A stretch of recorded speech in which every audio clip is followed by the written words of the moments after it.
Chair, ladies and gentlemen. My name is István Kiss. I'm the Executive Director of the Danube Institute. It's a great pleasure to have you here. We will have a very interesting panel where we have three very distinguished British scholars, think tank people. We will talk a bit about what's going on in the UK. I think all of us heard some pretty disturbing rumors or potentially facts, which I'm hoping some of them are just rumors, some of them might not be. But I think we will have a very interesting discussion on how is British politics today, what is the situation of the free speech in the country, how is Brexit going, other stuff as well. I will just quickly introduce the panel. First, I will go from this direction, not from seniority necessarily. So first, Guy Dampier, who's a senior researcher at the Prosperity Institute. He's one of his main research areas is migration. He made a very infamous documentary about the grooming gangs. We are hoping to talk a bit about that. Afterwards, we have Dr. Radomir Tylecott, who's the managing director of Prosperity Institute. He was also a special advisor to, I think, the foremost conservative politician of our time, Jacob Rees-Mogg.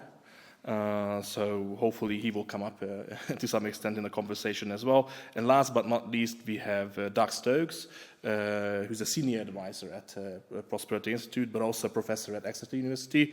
But also, to our great pleasure, he's also a visiting fellow at the Danube Institute. So I will sit down and we can start the discussion. I guess my first question we will dive in and talk a bit about the situation of free speech. I think perhaps the most infamous paper which came out was in the summer last year by Ayaan Hirsi Ali in Spectator. I think it was called The Death of Free Speech in Britain or something like that. I think that kind of put on the issue on the map, but I might be mistaken, but it certainly was something which I read alarmingly.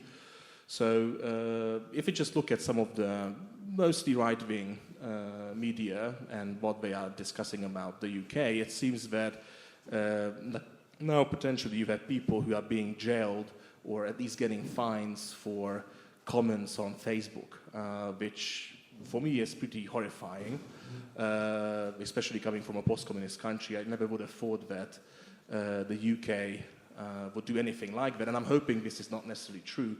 It's just a few special examples. But I'm really interested in how you see, especially under the current government, but also potentially previously as well, is there really a problem with free speech in the UK? I will start with Radomir first. Do you see problems in the public sphere with free speech in the UK? There's a very serious problem with free speech in the United Kingdom, and I'm afraid it's on the wane. We traditionally had one of the two best environments, I would say, in the world a century ago for free speech, along with our cousins in the United States.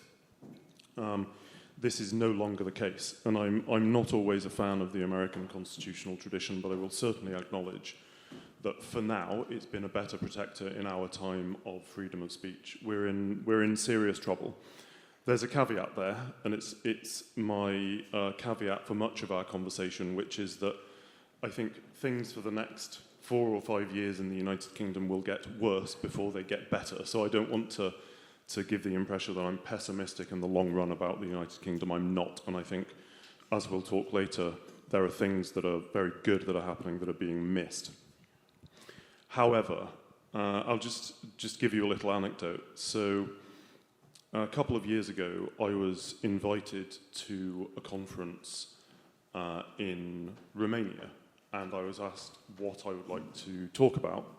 And it was a classical liberal conference. I don't consider myself a classical liberal, but I said, why don't I give you the classical liberal case for Brexit as a Brexit-supporting conservative? And they said, oh yeah, that's absolutely marvellous. And I was impressed by this because this conference was partly sponsored by branches of the EU. And when I got home, I was invited by a politics society at Cambridge University, and I was asked what I would like to talk about. And I said, exactly the same subject. I had the lecture ready after all, and they said, oh, I think that sounds a bit controversial. And bear in mind, this was after Brexit in a British university in Cambridge, in the East Anglian heartland of the British parliamentary tradition. Why am I mentioning this? It's because one part of the free speech crisis is that, as Doug will attest as a university academic, there has been a culture of self-censorship that has settled upon our academic institutions that essentially supplicates to the woke worldview that hasn't yet gone away, despite some optimistic making things happening in our country, and Doug has very bravely fought that, and he can tell you all about that. But I think there's been something else. There's been, since mass migration really got going from the 1960s and particularly the 1990s, the British establishment has responded to an increasingly diverse society with this mentality that it inherited from managing the British Empire, which was, we now have various different groups, different stakeholder groups, to use the modern corporate language, that need to be managed, and conflicts between them need to be managed. And it's gone about creating legal codes that actually restrict free speech. And one of the most egregious of these is the non-crime hate incident, NCHI. Consider that non-crime hate incident. And these are of interest to the police, who traditionally we understood were interested in crime.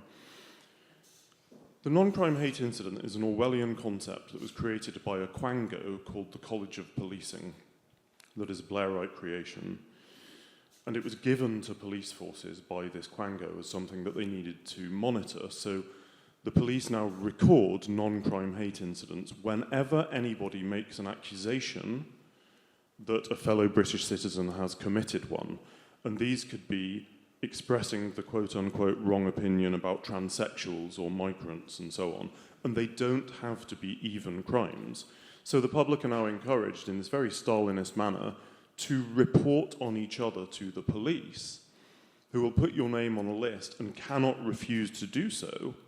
And your name could come up on a DBS check for various jobs, like a security check for various jobs. So people are now aware, just like in Stalinist society, that if they are denounced for saying the wrong thing, in effect, their social credit score will fall, that they may not get employment. And there's a famous journalist who writes for The Telegraph who is now attempting, I think, to take the police to court. She's called Alison Pearson, for turning up at her door and informing her that she had a non-crime hate incident against her name. That's just one example of how the state is now increasingly ranged against free speech. So we'll defeat this nonsense in due course. Things will get better, but things are currently getting darker.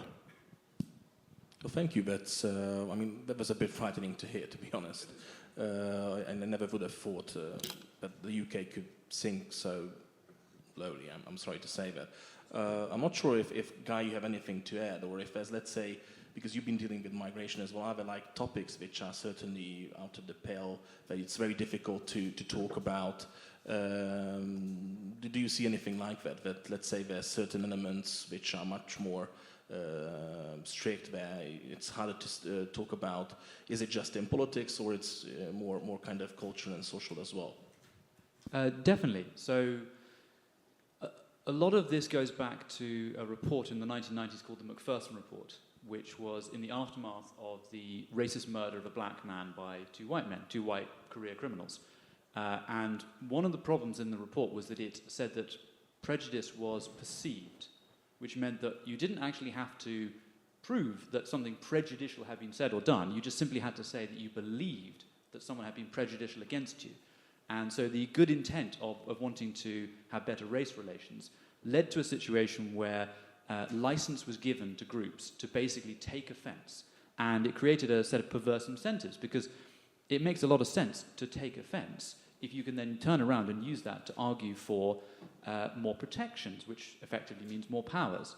And that's what we've seen in a lot of areas. We've seen various different pressure groups deliberately trying to collect data on offence being caused so that they can use it to argue for greater powers to be given or greater protections to be given to their particular group. And that's had a strong chilling effect, and it also introduces a very sectarian element into society, because instead of dealing with people on the basis of a crime being committed against them as an individual, it's whether or not it's been committed against them as a member of a particular group. And that was relevant to a lot of work that I did in journalism on the so-called grooming gang phenomenon, where one of the really, really big problems was that because it was a crime that involved largely non-white perpetrators and largely white victims, although not exclusively so, there was a great fear within the authorities, both within the local council and also within the police and social workers and some others, that to make too much of a fuss about it, to focus on it, and certainly to describe it in those sort of very simple terms, would cause offence, would be racist, would cause problems. And so, infamously, at one point, abuse that involved South Asian, largely Pakistani heritage taxi drivers was referred to in an official report, I think an official briefing, as men of a certain ethnicity engaged in a certain occupation. So it was an enormous censorship of what was going on. I mean, if someone gave that to you, what am I going to do about men of a certain ethnicity involved in a certain occupation? Which occupation? Which ethnicity? You can't do anything. And that was a major reason, although not the only one, why nothing happened on this issue for years and years and years, because people were simply afraid to speak out, and because in some cases collecting the information was was not necessarily illegal, but it basically people felt correctly that there would be an impact on their career, that it would be dangerous to say this sort of thing. It would be negative for them. So people held back, and the result was that crimes were carried on for a long period of time, and real harms, real crimes occurred because of that, which is why I tend to be something of a free speech maximist. I'd rather people said unpleasant things, and at least you can speak the truth, than trying to ban people from saying anything potentially nasty and ending up living in a world of lies.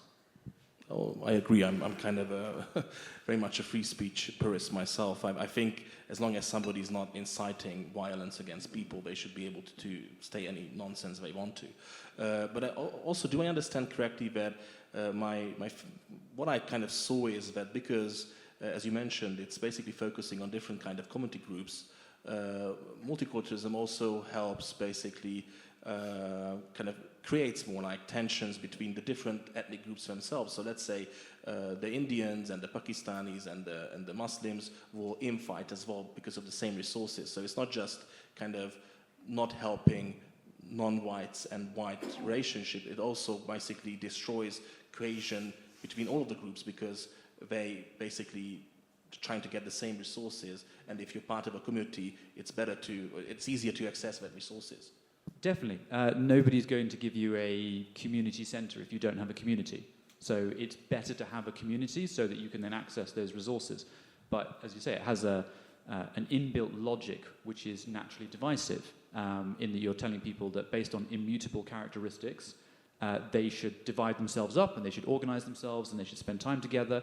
And so there's no incentive to integrate. There's no incentive to say, all right, we're not going to have the Pakistani Heritage Club. We're going to have the rugby club because we all like rugby, or we all like football, or we all like tennis, or something else, or the book club.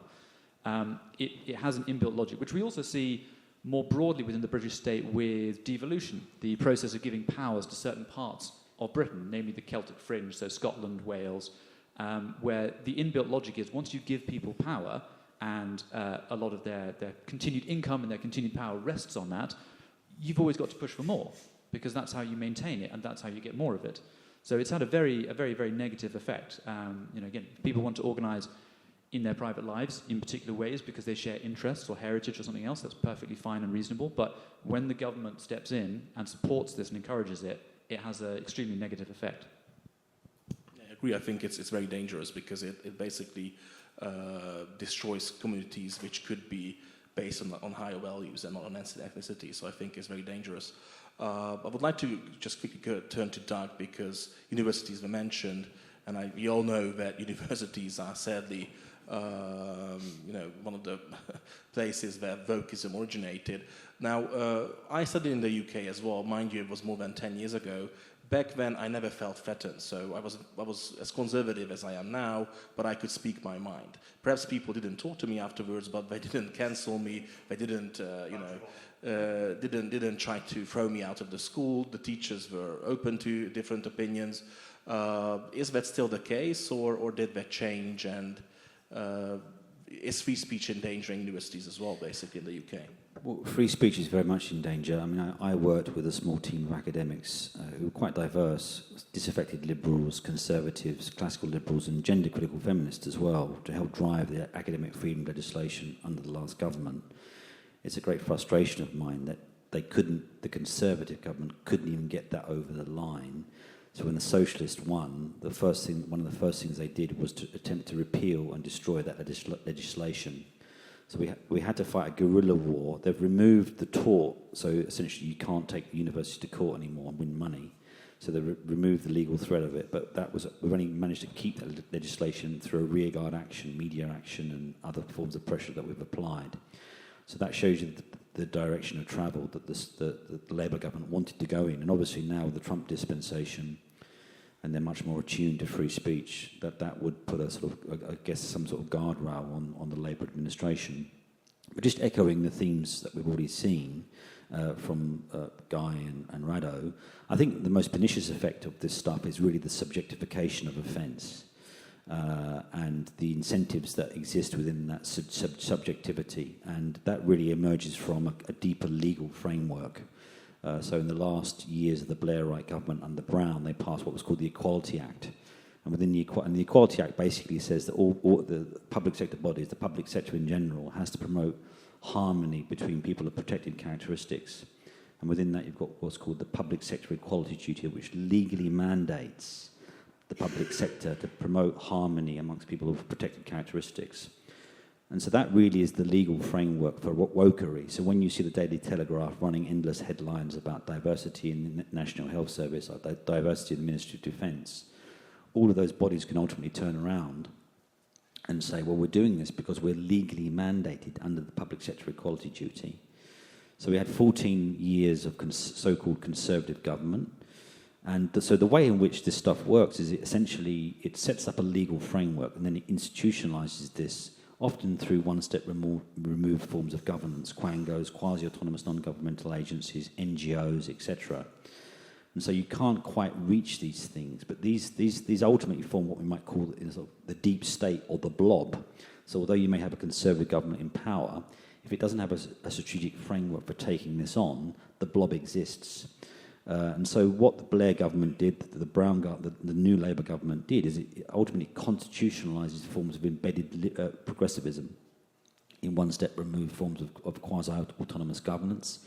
So although the Conservatives are in power, they're not in power. Basically what runs the country are these quangos, responsible for hundreds of billions of pounds of taxpayers' money. And so universities, so to put this in a strategic context, universities are operating under this broader legal framework, the public sector equality duty. So they're saying, well, we're promoting, so then it becomes a form of imposed corporate control, where corporate leaders, vice-chancellors, you name it, are pushing EDI, and they're saying we're doing this because of the legal frameworks. So to go back to look slightly more optimistically into the future, I've advocated this for a long time, and Prosperity Institute are some of the absolute leaders in helping to map this and to push this forward. One of the first things that any new Conservative, reform, whatever government comes into power next, is it has to ultimately defang and destroy the Blairite constitutional revolution. And that includes the Equality Act, etc., to reboot Great Britain back to freedom, the dignity of human agency, free speech, and those kind of precious values are the civilizational guardrails of Western civilization. And the fact that the Tories were in power for 14 years and didn't do that is a source of deep frustration. So that's the kind of underlying legal value nexus that exists, the deep constitutional framework within which we've had to swim. So I think that would form a big part of the reform agenda going forward. Thank you, Doug. So you already mentioned some of the, should I say, faults of the previous Conservative government. I think perhaps the biggest fault or kind of sadness to the general populace and everyone is how they dealt with migration. So successive Conservative governments always on a platform of cutting back migration. I think it was net 100%. Net 100 people, 100,000 people. And in the last year, it was actually 1 million coming in. So what happened? Why they couldn't cut this back? Of course, for a long time there was talk it's because of the European Union, but you exited the European Union, you're an island. So someone would think that it's not that difficult to actually cut back migration and protect your borders. So, I mean, if Hungary could do it in the middle of Europe, you would think that an island could do it. So I guess I would start with Guy here because you were dealing with migration, and then, of course, we can go to the others as well. Definitely. So this is one of the biggest failures of the Conservative government. It's a failure that is going to be with us for many years to come. And if they don't actually change some of the rules around when people are allowed to stay permanently, it's going to be a permanent change. So I think the ultimate reason why it never happened, why, despite being elected over and over again with a mandate to reduce immigration, why they never ever managed to get to the level they were supposed to, was that ultimately it was not a priority. It was very, very easy once you're in government to focus on other things. There were a lot of people from a lot of industries that would complain vociferously, and of course the fact that they were obviously very self-interested because having mass immigration benefits certain businesses. If you can pay people very cheap wages to do things, that's fantastic, especially when you can pass all the costs on to the taxpayer. And that's the effect that we had. So, we've added millions of people. The government has not, or nobody has built the amount of houses that are required, the amount of hospitals that are required, the schools that are required. A lot of those who've been added, most of those who've been added are people who are relatively low earning, which means that overall they're going to end up being subsidized in some way, shape or form. So it's an enormous fiscal cost on the basis that in the short term, you'd get a little boost. And that was part of the problem, that the Treasury, which is in charge of this, the forecasts that they do are just slightly shorter than the amount of time it takes for someone to become a permanent resident, which means you never have to model what the effect of permanent residency is. So you can always add, they're going to work, that's going to add to the taxes, and then cut, and by the way, they're going to require a pension, and they're going to require social services, and they're going to require benefits and everything else. And you definitely don't map the secondary things like, how much does it cost to build the schools, and how much will it distort the economy if we have to build houses for millions and millions of people? Also, I guess they don't count that sometimes these people will bring in their wife who are not necessarily working, they'll bring in their parents, grandparents with family unification. So you might have one person who's working, but bringing in 3 or 4 dependents, and you might be worse off. Exactly, and even in cases where the dependents are working, they are generally not working in finance or anything particularly high earning. So yeah, there's a total lack to consider the secondary consequences. Some of this is peculiar to the way that the British immigration system works. So the ministry that's in charge of immigration doesn't actually get to decide the rules. They have huge pressure brought on them by the other ministries, who are often being lobbied by special interest groups, charities, NGOs, all sorts, saying, we desperately need to have people for this. Now, in most cases, they don't. So a famous case was the heavy goods vehicles, big truck drivers. There was a truck driver shortage, and lots of firms came and said, we desperately need you to import thousands and thousands and thousands of truck drivers because we couldn't possibly train people to drive a truck. It's impossible. And amazingly, in this one case, they said no, and the result was that they paid more, they therefore attracted more people into the industry, they built some slightly nicer facilities for them so that they could sleep somewhere instead of just sleeping in their truck, and it turned out that the crisis was over and done with in a year. There wasn't really a crisis at all. But far too often, it was very easy in government to just press the big red button marked immigration and supposedly solve your problem overnight. So I think there was a lot of laziness, there was a lot of failure to join up the strategy, and there was also just a general failure to control things. So one of the worst visas that they introduced was the social care visa. Now, Britain, like most countries in Europe, is an aging society. We need a lot of people to look after elderly people, and it doesn't tend to pay terribly well. People within that industry, which is still 85% British, are very sensitive to slight increases in wages because a lot of them are part-timers. A lot of them are women who want part-time work. They don't want to be in full-time employment. They like looking after people. They like caring for people. And the basic problem in that is that the payment for that is done by local councils. And local councils don't have very much money for this, and they never were designed to because people weren't expected to live as long as they live now. Rather than government step in and fix the problem by accepting that they're going to have to pay for it, they decided to allow them to keep the prices down, to keep the wages down, by letting in social care workers from overseas.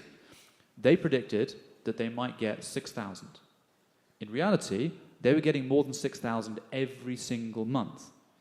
And those people were bringing in dependents with them. Sometimes, I think the dependency rate was at least 2.1, so that's every single worker you're getting 2 dependents. Again, some of those will have been working, but they're probably not working in finance, so it's probably a cost overall. And there was no cap on how many people would come, so we had hundreds and hundreds of thousands to fill what supposedly was a need for 6,000. And there was no limit on how long they could stay. So as long as they had the work, they can stay. And because it's nominally skilled work, after 5 years, they can apply and they can stay in Britain permanently. After a year after that, they can get citizenship, and then they have access to the full welfare state. And there wasn't even an age cap. So if you really, really want to depress yourself, you can go into the Home Office figures and you can find out how many 40, 50, sometimes 60-year-olds we imported. So there will be people who will have come to Britain at age 60, worked for 5 years on a low-skilled job, retired, gone straight onto their pension, and even though they've not paid into their pension, we have something called pension credits, which means that they'll get their pension topped up. So we've imported something that friends of mine in other think tanks have estimated could cost us hundreds of billions of pounds in order to supposedly save on 6,000 workers. It's terrible. And I think you touched upon kind of the catch-22 situation with migration, because you import these people to do these jobs which you say your own people are not able to do, or we would need years to train them, but their kids will not be willing to do it. So you always have to get them in, and they keep the wages low. So as you mentioned, your own people, if you would not do that, potentially the market would give more money to these people or solve the situation, and you would have your own people doing them, but because of migration, but never happens. But I want to turn to Radomir now. You were partly in the government. How did this look in the government? How do you see, was this sabotage by the civil service, or why was not the Conservative Party? I heard this sometimes being mentioned, I don't know. But why do you think it was so difficult for the Conservative government to act on migration? Because in large part the Conservative Party had ceased to be conservative. I'll come back to the civil service question in a sec, but I think although Guy is our in-house expert and one of the finest experts in the country on mass migration and ending it, and to be clear, we intend the work we are doing in the Institute to help end mass immigration into the United Kingdom, I could give a bit more of, I suppose, the background and the politico-cultural background to why things have turned out for now as they have. I think with Brexit, leaving the European Union, although it's something I'm very proud the United Kingdom has done, it's already benefited us and will do in a big way in the years to come, we have a kind of a first-mover disadvantage that we've had as a result of the popular vote to leave the EU, a kind of an establishment retrenchment and a rather visceral and emotional reaction by the left-leaning British political establishment, who convinced themselves as a result, partly that it had to be stopped and attempted in many quarters to stop Brexit from happening, but decided that this demonstrated their darkest fears about the British public, who were inherently Little Englanders and reactionary and hated the outside world, which wasn't true.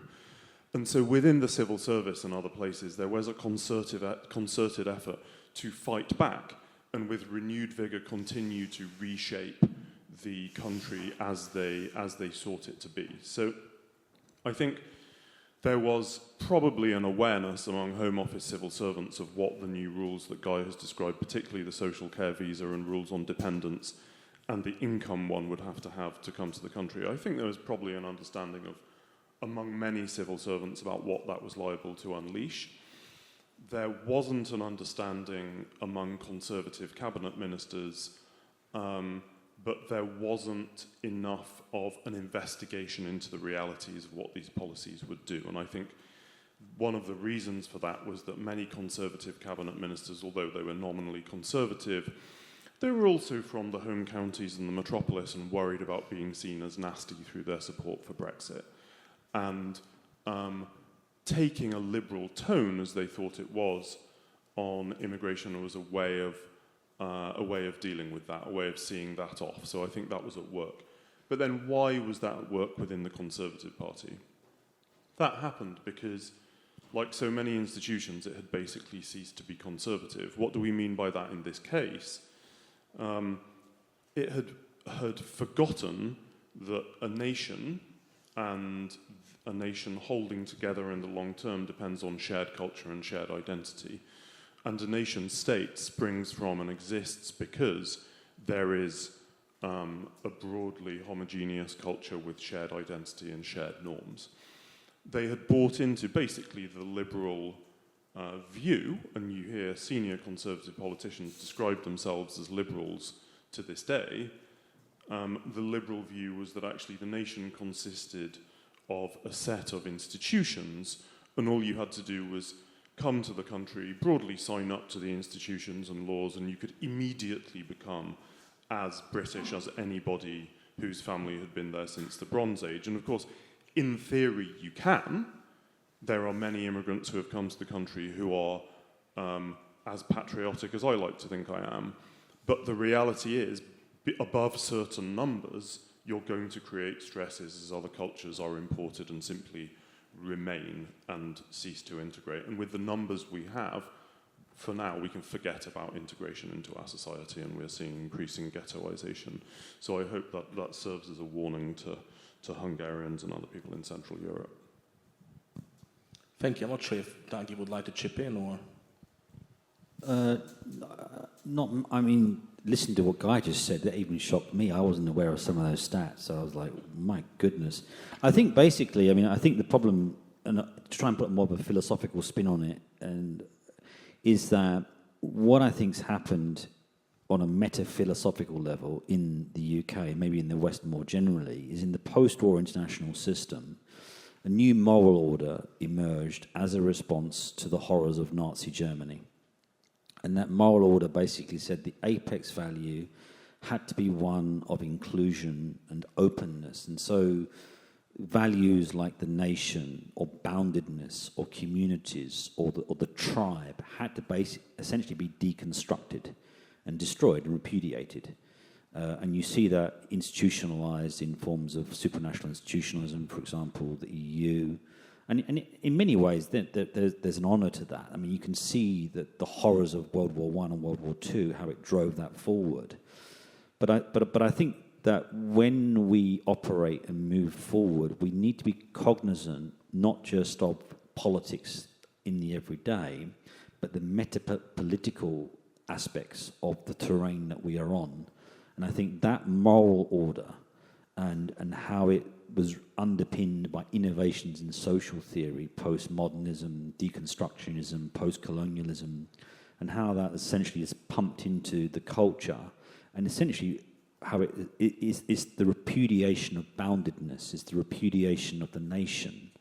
And I think that, on an unconscious level, often forms the philosophical backdrop of many people that work in the state or in the civil service or in society in general. So when you talk about boundedness or the nation or patriotism, is almost a visceral reaction, because you're operating on, you may politically believe it or you call yourself a conservative, but you're operating on a moral, ethical terrain which sits uneasily with that. So I think we have to be more cognizant of some of the deeper philosophical currents that we swim within. And so, to use an absolutely brutal example of this, and Guy's work has been so incredibly important in this debate, is if we take the Rotherham rape gang scandal. So here we have authorities in Rotherham, the police services and elsewhere, who are openly conscious of the fact that Pakistani gangs were raping young Sikh girls, in some cases Muslim girls, but the majority white girls.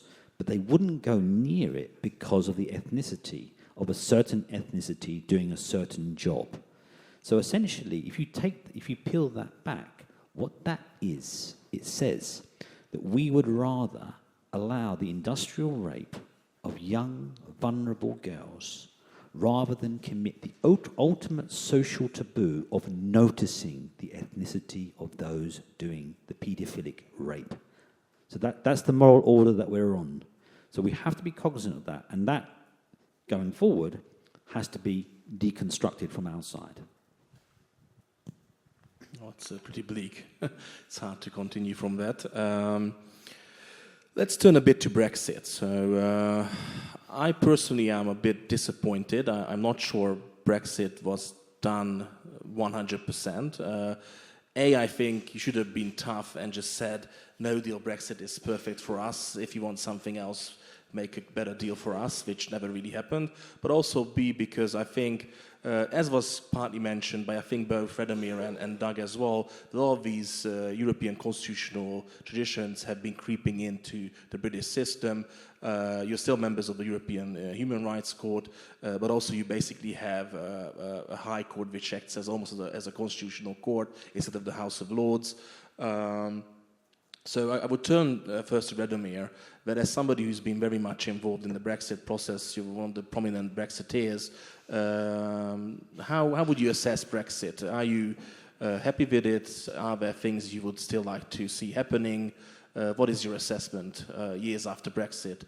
How successful is it? Thank you. So I definitely don't consider myself a prominent Brexiteer, but I have been involved. So on a think tank level. I'm very happy about Brexit because it's happened. And that moment in 2016 was the biggest statement for the return of the nation state in geopolitics and returned sovereign control via our parliament, which has to be sovereign, the ultimate sovereign institution in the United Kingdom, democratic control to the British people. So, insofar as those facts have been reasserted, Brexit was and is a triumph. As I mentioned, Brexit unleashed a reaction, and it unleashed a very hostile reaction and a fight back among the bureaucratic class, and that is not intended to sound conspiratorial. That's a matter of public record, and many people were very open about this. So under Theresa May's government, Theresa May was the Conservative Prime Minister, of course, who took over after David Cameron resigned the day after the referendum result came through.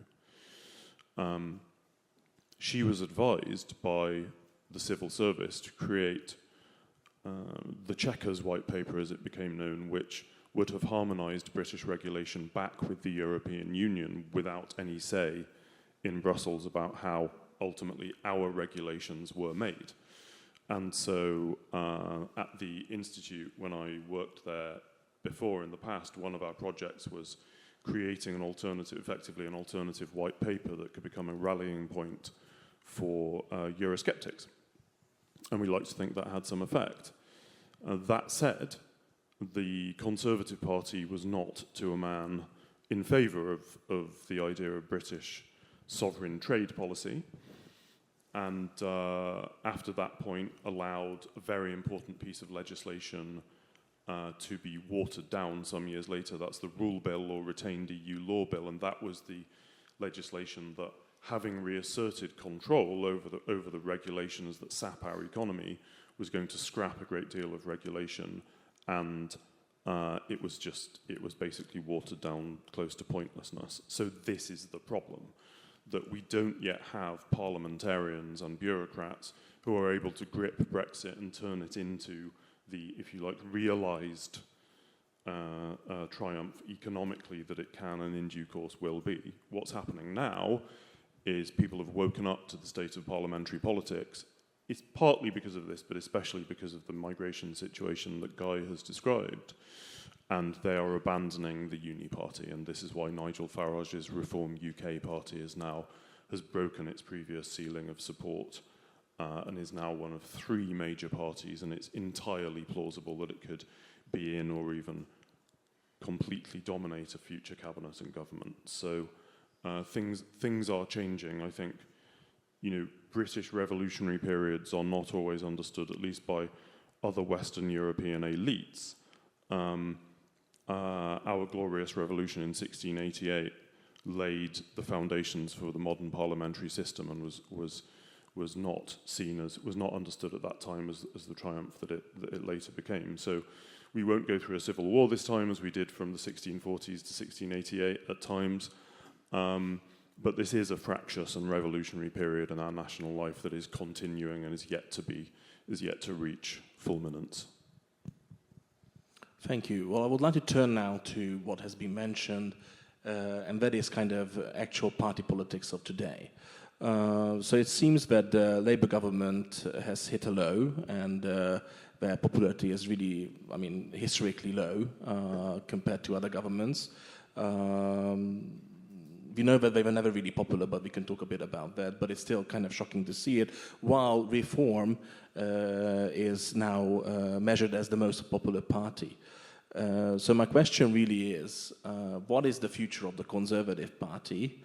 Can they kind of realign themselves to be a bit more conservative and take out some of the wind out of the sail of Reform?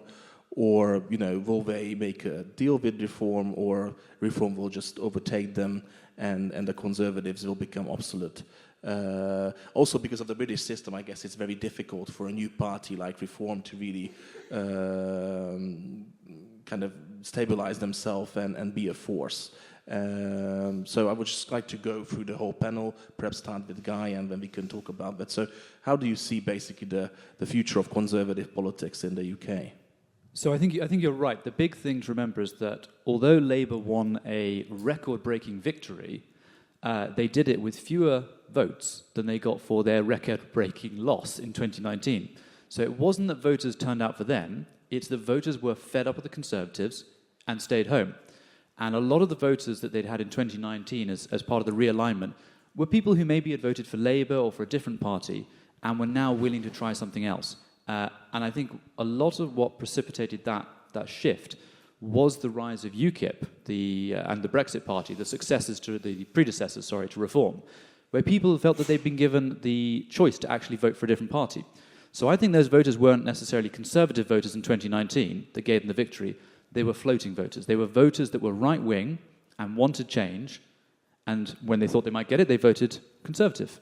And when the Conservatives didn't give it to them, they stayed at home. So for the Conservatives, that means that there are a huge number of people out there that they can persuade, but that's the key. They have to persuade them. And whether it's Reform or the Conservatives that's more persuasive, we're still several years away. It's very hard to tell. But what we can say is that the British system really works with two parties. Third parties are challengers. So the challenger will either succeed and it will destroy or eat or meld with one of the other two parties, or it will fail and it will fall back. So that is the choice that sort of awaits. We've got two parties. One of them will live, one of them will die, but we don't know which one yet. Thank you. Radomir, please. Yeah, look, I agree with that. I think, just think about Reform UK specifically, they have the wind in their sails for reasons of the philosophical collapse of the Uni Party and the hollowing out of the Conservative Party in particular, because of mass migration, as we've said, and the general disgust at the state of British institutions. The rise of Reform UK is being seen as the rise of populism and so on. And I think this is very misunderstood. The British people are not becoming more populist. They are not becoming more reactionary. The British people have had broadly similar attitudes, I think, since the 1950s. They want a democratic, sovereign, parliamentary country. They want, in my view, probably too big a state presence in the economy as a free marketeer, but that stays fairly current. They want borders that work and so on and so forth. They remain the same reasonable, moderate-minded people that they've always been. It's the reality of political life and the establishment as it has drifted towards the globalist left that makes them appear reactionary in their choices against that. So, the wind, because of public mood, is in Reform UK's sails. Nigel Farage is the definitive politician of our times and became that long before he was elected to Parliament, which is ironic. But he's achieved that status as a single-issue campaigner, and potentially in the Western world a uniquely successful single-issue campaigner. Let's see now whether he can put together a parliamentary team, the kind of team that could sit in a cabinet, and an effective policy operation. I think there is every chance that he will do that, by the way. I think he's underrated as an organiser. By the way, to be clear, we have no political party affiliation, and we are friends to anybody who shares our broad philosophical worldview, of course. But I think there is a chance that Reform in Parliament could achieve a level of success that he's achieved as a campaigner. many people are now talking openly about the result of this. The British parliamentary system, like the American Congress, doesn't lend itself to more than two major parties. So one outcome that's being discussed is you would have some kind of a merger between Reform and the Conservative Party. That might be a sort of a reverse takeover by Reform. I don't claim to know, nobody can know that yet, but that's one quite interesting outcome that would again be a fundamental shift. So it seems like we're going through a kind of a century after the emergence of the Labour Party, who replaced the Liberals in the 1920s as one of the two parties of British government. We might be going through a similar tectonic shift. Though, to be clear, I think the greater existential threat is to the Labour Party, and the Conservative Party, even if it merges with Reform, is liable to continue in some form, because Reform are becoming increasingly popular in Labour's former heartlands, South Wales, the Midlands, the north of England, the industrial and post-industrial parts of Britain. So I actually think the biggest threat is to Labour, despite, to Guy's point, their apparently large but very thin parliamentary majority. Yeah, I'm not speaking in the official capacity. These are just my thoughts, and they could be completely garbled. I think that my impression of the future is I think Kemi Badenoch has really not landed that well. I can't see her going on for much longer. I think if she steps down or is forced to step down, then the Conservative Party faces an existential choice. And I think that the two front runners in the Tories would be James Cleverly, sort of the more liberal, same old type stuff, or Jenrick, who's at least making the right noises, who stood against Kemi last time, didn't quite win. I think if Kemi steps down or is removed, which I think is most probably very likely, and if Jenrick wins, then I think there is a potential deal to be done with Reform. I can't see the Tories winning without some sort of deal with Reform, and Kemi's placed her line in the sand, and so has Nigel Farage, and they don't like each other very much. So I think the best case scenario for the Tories is that Kemi is removed or steps down, Jenrick wins, and they do some sort of deal with Reform. On Reform, it's an interesting one. I mean, my gut feeling tells me that they have a ceiling. They're doing really well at the moment, but there'll come a point where they hit the top of it.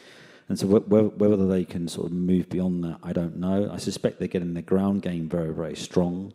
The social media game is pretty strong. But the thing about Reform is it's really a one-man band. If Nigel Farage drops down dead tomorrow from a heart attack or whatever, they're kind of dead in the water, I think. I mean, they're bringing up young talent now, but that can't really replace Farage. He is a particularly unique politician. So I think if you scratch the surface of Reform, how viable is it? I mean, and so I think they're still quite a young party, an insurgent party. So my takeaway prognosis is, if Kemi stays in, I think the Tories are dead in the water, and there is a very real possibility that the Labour could win again just because the right's divided. If she steps down and Jenrick gets in, and I think there's more possibility for rapprochement between Reform and the Conservative Party. But the Conservative Party could choose Cleverly, in which case I think they're dead. That's it, they're done. So that would make I'm speaking, as I say, on a personal level, that would be my sort of mystic prognosis for the future. Thank you, Doug. This is going to be my last question, and then we can open it up to the audience a bit as well. Being Hungary, so I have to ask. We had a conservative government here in Hungary for 15 years now, very similar to the UK, but unlike the UK, we actually did introduce conservative policies. So my question is, do you think the British Conservative Party, or indeed Reform, could learn anything from Hungary, and if yes, what? I will first ask Doug, because I guess he spent the most time in Hungary from the three of you, but of course all three of you are more than welcome to answer it. Well, I think there's a lot to be learned. I think that one of the big cleavages in politics in general, not just in Hungary or even the UK, but across the liberal or the democratic world, is the massive tension between bureaucracy and democracy. So if we go back to the point about the sort of the moral order that emerged in after the Second World War, that was ensconced, institutionalized within supranational forms of global governance, what we call globalism or the blob or whatever you wish to call it. The problem with that, and as Elon Musk says, you either have a bureaucracy or you have a democracy. So I think the disconnect between technocrats and these forms of governance that are removed from democratic control, it fundamentally undermines the democratic social contract, which is the necessary precondition for a civilized life. So I think Hungary has really been on the sharp end of this vis-à-vis the EU. I mean, and essentially the EU is a technocratic project of finger wagging. You're naughty, you will do what we tell you to do. And that just, it rankles against democracy and common dignity and self-determination. So that form of supranational governance with these self-selected elites that only really talk to each other, and they keep getting shocked over and over again. And so the big shock now is the change in the liberal international order. The liberal international order was always underpinned by the strategic superintendence of the American state, which worked in the interests of the American state. In a post-liberal order, in a more multipolar international system, that calculation of the cost-benefit analysis of liberal hegemony has fundamentally changed. So we are now in a post-liberal world order of what I would call sovereign internationalism. I'm writing a new piece for the Hungarian Conservative on exactly that, by the way. So it's essentially how sovereign states now operate as sovereign nations to reboot the fundamental dignity of democracy, to return democracy to the nation state, but do so in a way that we can still work internationally, because that's necessary too. So I think in many ways, I've said this earlier on today, I mean, these elites, these technocrats can ignore reality, but they cannot ignore the consequences of ignoring reality. And there are fundamental aspects of human life that was rooted in human nature. The family, the tribe, the nation, common sense policies. And I think we're returning back to that. So the sun's kind of setting in many ways on many of the preconditions that has allowed the liberal dispensation to float out there, free from responsibility in many ways. So I think, to go back to the question, I think that tension between bureaucracy versus democracy is fundamental. And I think that will be one of the biggest defining features of politics, not just in the UK, going forward. Thank you, Doug. I'm not sure if let's say, Radomir would like to say something. Well, I agree with Doug. I mean, I would add an author I really like on the subject of risk is Nassim Nicholas Taleb, a Lebanese-American author, and he considered these issues in his book The Black Swan, and then the follow-up Anti-Fragile. I really recommend these pieces of work. They're very rude, entertaining books. And I think of those when I consider the EU. The EU is not anti-fragile. The EU looks strong, but it's actually extremely fragile, because, to pick up on Doug's point, it doesn't have the means to respond to shocks. It responds to shocks through tighter and tighter harmonization. Independent, free-trading, sovereign, democratic nation-states are actually more anti-fragile, because they create among themselves a marketplace of ideas, and they can study how each state responds to different shocks. And so Hungary has demonstrated this by disobeying the European Union, in particular on its migration policy, as well as building a border barrier along its southern border, as the United States is about to finally do, I believe, and we will also in due course do through changes of law on our southern border, the English Channel. But Hungary is demonstrating this, and Britain is already demonstrating this in many ways, although many are unrealized. And so this is one of the phenomena that's going to play itself out, is the return of the marketplace of ideas that allows human freedom within nation states, but between nation states, by that I mean, to be clear, the return of independent nations is a non-negotiable prerequisite to maintaining human prosperity, economic or otherwise. Because if we allow regulatory states to continue to determine our affairs, they will create, just in the example of economic regulations, things that make us poorer. So I think Were I a Hungarian, would I say we need to leave the EU now? I don't know, because I realise Hungary's a landlocked country, its strategic situation is very difficult. But I think it's already in its own way flying the flag for national sovereignty and its benefits within the European Union. Thank you. I'm not sure if Kai, you would like to add anything or... I'll just add a little thing, which is, and I've only been here a day and a half, so take it with a grain of salt, or paprika, your choice, is the importance of having a guiding philosophy. The thing that impresses me is the way that there are lots and lots of different things, and they are all emerging from the same source. And it is that sort of rather conservative image of a tree, that you've got your roots, and when the roots are strong, you're going to get a lot of branches, and the branches are going to have a lot of leaves. And I think that's one area where Britain, under the Conservative governments for the last 14 years, failed. That they lost sight of the actual philosophy that should have been guiding them, and because they lost sight of it, they became absolutely obsessed with the day-to-day events, they became obsessed with managing image over reality. And I think it's very, very important, to sound a little bit teenage girl, it's very important to be true to yourself. You do have to have that. If you don't have that strength, it's very, very easy for everything to slip away. So I think that's something that Britain could do with learning. Thank you, that was very beautiful. And actually it's funny because I think we Hungarians actually learned a lot from the British. I mean, Scruton is, of course, very much revered here in Hungary and by the Hungarian government as well. So it's kind of partly sad and funny that although we kind of adhere to these conservative British thinkers, sadly some of the British politicians are not. But I will open up now the floor to questions from the audience. I see a gentleman there.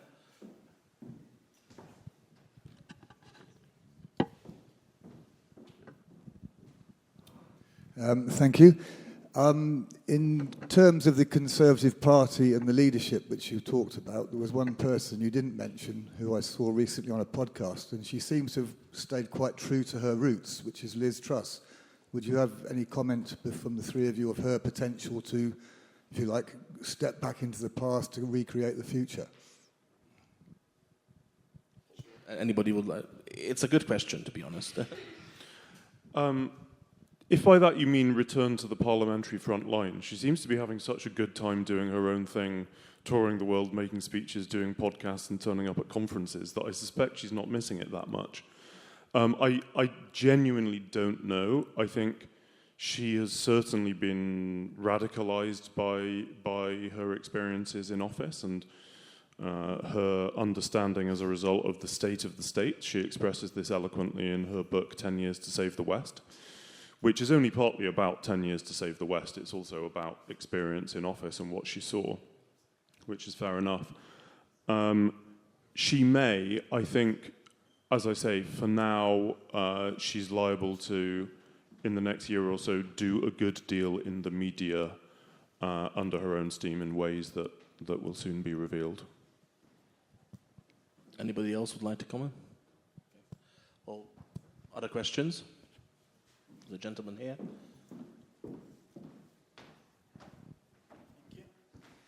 Hey, so I agreed with pretty much all of your observations about what's going on in the UK, which was good, but the conclusion that you came to is not something I entirely agree with, and I guess I'd like you to clarify how you came to it. So I noticed the EU and the UK have very similar policies, particularly with the Starmer government. And the thing that the EU hates about Hungary is basically, or the two things, are the fact that Hungary wants to maintain a national identity and not accept a lot of illegal people coming into the country, and the fact that Hungary doesn't believe in sexually indoctrinating children and in mutilating children. And the EU does believe in that, and the UK, the Starmer government particularly, do believe in that.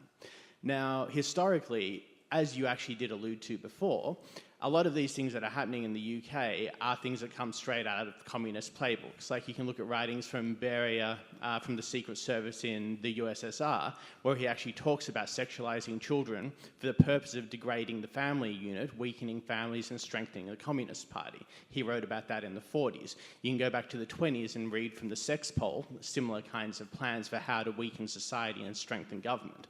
So my question is, and the point that I disagree with your conclusion, is why do you believe it's all of this is caused by kind of incompetence and stupidity and kind of bureaucratic blobbiness or whatever, as opposed to actual intentional maliciousness on the part of the various governments and people involved. They're not mutually exclusive. I think your observations are very strong. I think to some degree, countries like Hungary were, because of the experience of hard Marxism, they were immunized against the soft version, the academic version, to a degree. I think that all of Europe and North America have experienced the results of communism, and Hungary very profoundly, Western Europe in a different way, because the rise of socialism in power just had a deep influence on academia, on the academic institutions, which have shaped our current and I think passing elite. So I think there is among that class, if you like, the political class, genuine malice to Britain's position in the world and to our traditional institutions. You can see that one diplomat who has since become an academic at Oxford has written articles about how the British story is ending, as if this is a good thing, that British power should be replaced by consensus-type ideas such as the international community. So this man who is a senior diplomat in our Foreign Office he's admitted he was doing the opposite of his job. His job was upholding the national interest. So yeah, I think the subversion of these roles has been partly accidental, partly people parroting ideas, but partly genuinely malicious. And to the degree that some conservatives have allowed it to happen, in right-wing or nominally right-wing institutions, also accidental and unthinking. I think it's a combination of things. Thank you. Anybody else would like to comment? Just very briefly, I mean, I think again, I'd go back to a sort of deeper philosophical aspect to this, which is, I think, underlying a lot of the wokery and the trans thing, but also what Rado just said about essentially a process of national deconstruction. It's emergent from a deeper philosophical story of essentially, I would say, it's a dominant meta-philosophy that we have currently in the Western world, and maybe it's changing now, but one of social constructivism, whereby everything is ultimately a social construction. There's no rootedness, there's no biology, there's no reality, there's no objectivity, there's no truth. Everything is ultimately a social construction. And you see this very strongly in the sort of post-Marxist philosophy of Michel Foucault, Derrida, post-colonial theorists, etc. And this stuff isn't just highfalutin theory that exists out there. Millions of graduates every year from the social sciences and humanities are swimming in this stuff and then go out into the world and get jobs and work in the legal profession, become diplomats or whatever. So I think that I think that's part of the big story too, and that is if you wish to reverse this stuff, you also have to really get a grip of universities. In the UK, universities have really been allowed a massive amount of indulgent freedom, and I can't see how it's even vaguely just. If you look at the political skew of universities, like 9 out of 10 academics are like left-wing, liberal left-wing, but a significant minority, very large, of very, very extreme, really far left, completely out of whack from British taxpayers who pay their wages. So just to have that level of ideological indoctrination, and they talk about diversity and inclusion all the time. There's no intellectual diversity in universities, and it's most certainly not a particularly inclusive environment in any way for those that dissent from progressive orthodoxy.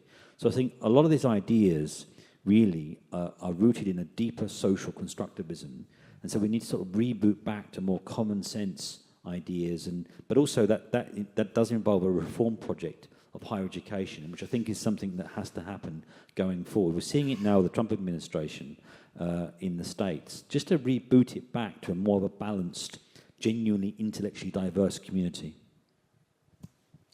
Yeah, I think Callum had a question. I think the gentleman here also... Yeah, sorry, I didn't mean to take it. Do you want to... But you do want to, yeah. Then they can, yeah. So, thanks so much. It's been fascinating, actually. I'm British myself, and the question I have is that I agree with you that the UK is clearly in a crisis. I was back last week, a week in London, and it's just, there's something fundamentally wrong. I've been here 4 years, and I can see the dramatic decline. I won't go into details of what, but it was just really palpable, this sense of just like a souffle collapsing in the culture, really. And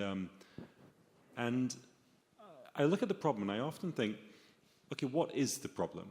Because there's a difference between symptoms and a pathology, and there's a lot of symptoms. But fundamentally, what's the pathology? I mean, is it the fact that education has become ideological, and actually, putting aside the ideology, simply quite poor? My dad's education on everything, from history to grammar, is dramatically better than mine. And I went to much better universities than my dad went to, but the education I received was rubbish compared to what he received.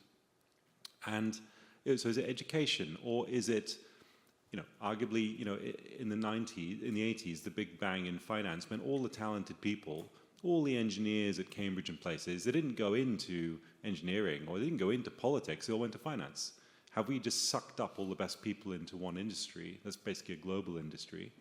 Or is it something simply like and we haven't talked about this at all, is it post-imperial sort of depression, like a national sense of lacking a direction? Because, one thing I've noticed being here for 4 years, whenever you speak to politicians in Hungary, and I'm thinking some in particular, and particularly when you hear Orban speak, for instance, whether someone who agrees with Orban or not, no one can deny that guy's got a vision of something he's trying to articulate.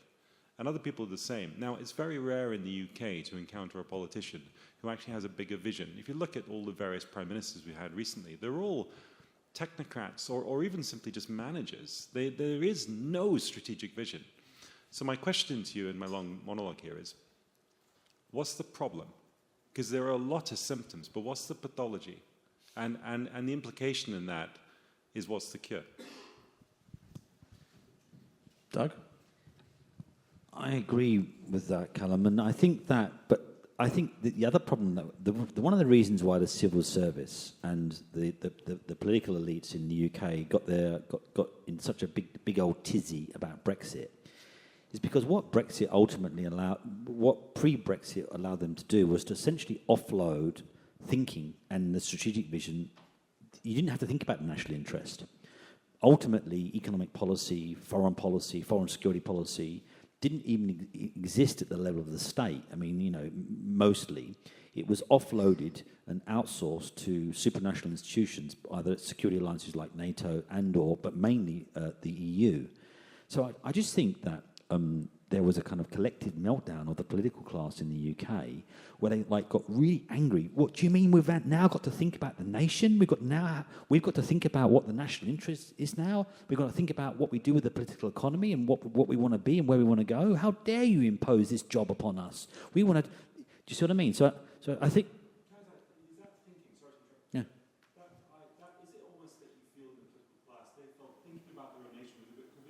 Well, absolutely. So to even talk about the national interest is itself gauche. This goes back to the point I made earlier on about the moral order that emerged amongst the political elites in the post-war international system. To think about the nation state as a thing in and of itself is itself a bounded community, which itself is an imposition. How dare we impose this concept of the nation upon what is a kind of swirling world of openness and it's particularly in the post-Cold War era where the walls are coming down and technological optimism and globalization. We now live in a kind of a world of conveyor belts where the global elites could swish from Shanghai to Berlin to London. And so I think that it was like a spitting the dummy out, whereby they had to now think in what is the national interest. I mean, and this goes right across. In the MOD, you see this all the time. The concept of the national interest is almost seen as a kind of an awful thing. To think about, what does the UK want to do? What is our strategic vision? So I think with the large chunk of the British state in the civil service is still operating on that post-supranational conveyor belt where they're dazed and confused. And that's before you even get to the size of the British state and the total inefficiencies and dysfunctions of the British state. I mean, that's another thing that's massively dragging the country down, the total inefficiencies and the regulatory nature of the British state. So those two things are fundamentally broken in the UK. Thank you. It's very big of you to say that you think your father is better educated than you are. I've wondered the same thing about my dad, but he came out a Keynesian and I came out a conservative, so something worked. I think it's such an interesting question that what is the nub of this in Britain and Western Europe, and what's the nub of this kind of moral collapse of our establishment and this drift? I've wondered sometimes that it's like the British situation in particular might be like the Athens after the Peloponnesian Wars. The Athens, it doesn't quite lose the Peloponnesian Wars, but basically it doesn't matter the outcome for Britain and Athens. The point is they are the democratic-ish superpowers of their era. They have a naval tradition and a kind of maritime empire, and they are the outward-looking fringe of the continental landmass. So Athens fights Sparta through the Peloponnesian Wars, it falls back on allies in order to defend it, and it emerges from that experience utterly exhausted and spent. And what happens is it starts abandoning its democratic traditions, so they physically turn buildings inward to face the continent. They start disbanding the navy, which is this great symbol, especially for the Athenian working man. And there are all these quite chilling similarities to Britain after the Second World War, in which, although there's a victory, there's a sense of exhaustion. And then what the elite begin to do is they import statist ideas, actually authoritarian ideas, that a few decades before had been seen as Germanic and foreign. And so we start impersonating our enemies. But there's always something at work which chills people about this. And so when we see the police, and we talked about non-crime hate incidents, when we see the police responding and changing in their nature, when we start talking about, wait, we didn't have a Stasi and so on and so forth, people then really begin to wake up. And so my hope and actually belief is that unlike Athens, which was basically never seen again, Britain, because it has maintained democratic institutions and because of Brexit, can and will restore itself, not as a superpower, which is now out of reach and doesn't personally bother me too much, though luckily has passed from Pax Britannia to Pax Americana, which I trust will last, but will restore itself not as a superpower, but as a functioning and bluntly rich democratic state. And I do believe that after things getting worse, things will get better, and that will begin to happen once again. That's the best I can do of what's the nub of this, what's going on, what are the deep trends. I think it's something like that. I'll just go back a little bit to something you said at the very beginning about, are all the intelligent people going into finance? I think, first of all, we don't have enough industries that we can afford to let go of finance. We need those brain boxes there. But I don't actually think it's there. I think part of the reason why people went to finance was not just that there were opportunities. It's also that we made a lot of the other opportunities impossible. So one of the big problems that Britain has is the Town and Country Planning Act from post-war, which makes it very, very hard to build things. And the result of that was that if you want to be an engineer, you operate in rather sort of tightly controlled circumstances.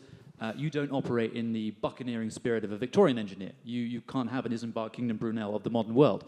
And I think there's been a general sense in which Britain has tightly bound itself. So that, you could also look at, for instance, net zero, that we've deliberately destroyed a lot of our energy infrastructure for a sort of supposed aim of reducing climate change by 0.01% or whatever it is. You can look at the way that they're trying to prevent us from using things like North Sea oil because it's bad for the environment. But so there's all these wealthy things. There's all this sort of great economic potential in Britain, but you're banned from doing anything. And I think that ultimately is the root of it. There is a sort of cringing inward turn where you say, no. Why build things? Why make money?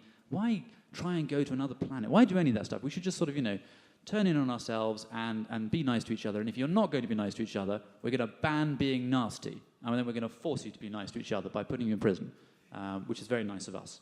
So I think that ultimately is at the root of it. It is that inwards turn. I think actually Britain has insane potential. We have an incredible position. We have amazing people. We have surprisingly amazing resources, a very beautiful country, an incredibly secure position. I mean, immigration is a great example. We have a sea around us.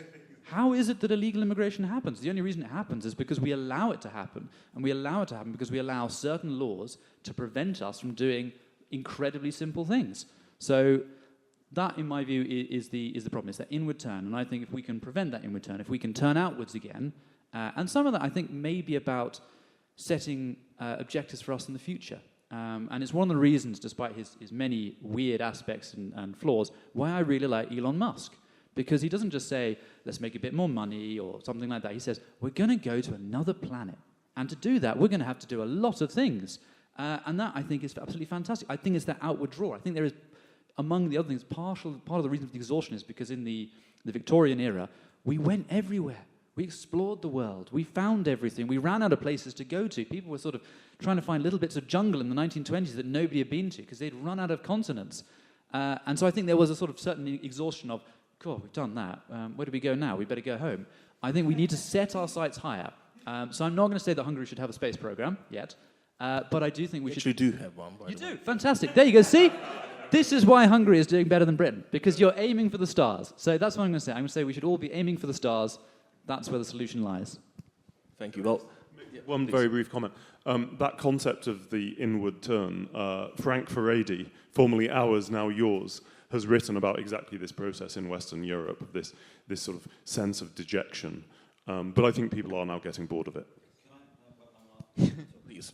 I love that what Guy just said, and I agree wholeheartedly, because the optimistic note that I want to end on is this. The UK is an amazing country. The innovation, the people, the countryside, but the malaise that we suffer from is almost entirely self-imposed. It's almost entirely self-imposed. So to turn it around really isn't that hard, but we just need a little bit of will to do it, and we need to throw off the suffocating, increasingly suffocating nature of British governance. So it's within grasp, but we just need to find the will to take it. Well, one last question, because he was very patient, the gentleman there. Thank you. Please. I wanted to ask Radomir and the others, if they want, but particularly you, if you can tell us more about what happened with Cambridge, because they said, oh, this is very controversial, but as an academic, like controversy in the university. I like to see more of it. And I'm interested in British institutions in particular, and censorship in academia as well, because I feel there's lots of different types. It comes from government, right and left. It comes from self-censorship. And then I think the most pernicious form of censorship is often the censorship across the political spectrum. It's just some questions are taboo, for which people like Galileo and Copernicus were executed or banished from their institutions. And I think that's very dangerous in terms of stalling scientific and artistic progress. So I'm just curious about that. I'm also interested in this because I think Britain still has amazing soft power in higher education. Since I've left the United States, I've been amazed from Australia, New Zealand. I've taught in Hong Kong. I've come here. A lot of universities are not mimicking the United States system. They often mimic the British system. All these quantitative metrics and everything. And I'm fascinated by that because I don't know how that happened, but it seems to me that British academia, with all the cuts to faculty and everything, it's a real dumpster fire right now. So I'm very interested in, if there's a course correction and what's happening in terms of censorship and what happened in Cambridge and what you've observed in other institutions. So I'll say just a little bit about this because I'm very self-conscious. The real expert on dangers to free speech in universities is this man who has certain, what do they call it, lived experience of exactly that. But on that debate that I wasn't allowed to have at Cambridge, that was, to be clear, that was a student society, although it was the Student Politics Society, so it was completely ridiculous. And then after I wrote an article in The Spectator about why is there more freedom of speech in Romania than Britain, I then had a very irate article from a Cambridge academic saying, total nonsense, that's just a bunch of silly woke students, I will debate you, come and let's do an event together. And sadly I couldn't do it for various logistical reasons. But there are some people flying the flag. And he said, I completely disagree with you, and I'm a liberal lefty that you probably don't like, but I just want to have a nice debate. So there are people out there. However, being serious, I think there is a serious crisis of free speech in universities, and it's because of the degeneration of the left away from people who at least thought they upheld liberal values to a kind of a sub-Maoist authoritarianism that has always been there and has taken over. Yoram Hazony writes very eloquently about why this has happened in what he calls the dance of liberalism and Marxism in his book Conservatism, a Rediscovery, that why the Marxists continually gain ground against liberals in the institutions is they are so capable of embarrassing the liberals with inequality.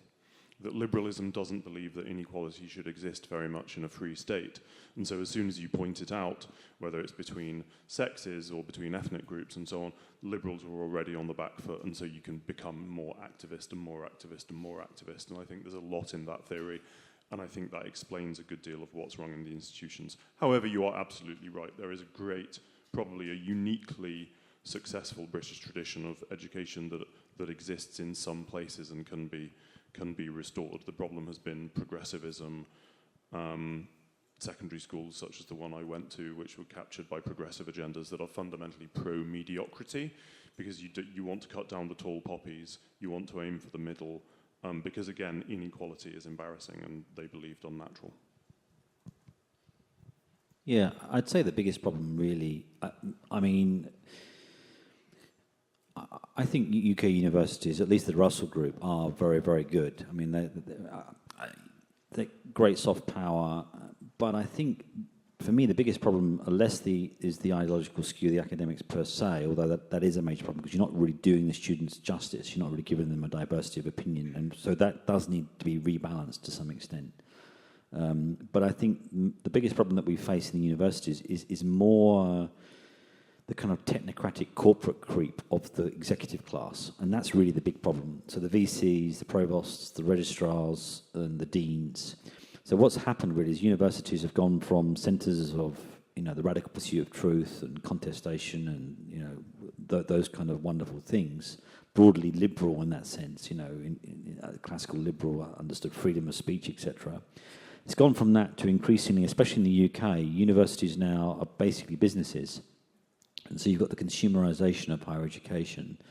So students have gone from being young people that should read and engage with the ideas and be challenged and grow as adults and become these wonderful critical thinking creatures to being consumers. So they pay £10,000 a year and they go along to the university and they don't really want to do that much or whatever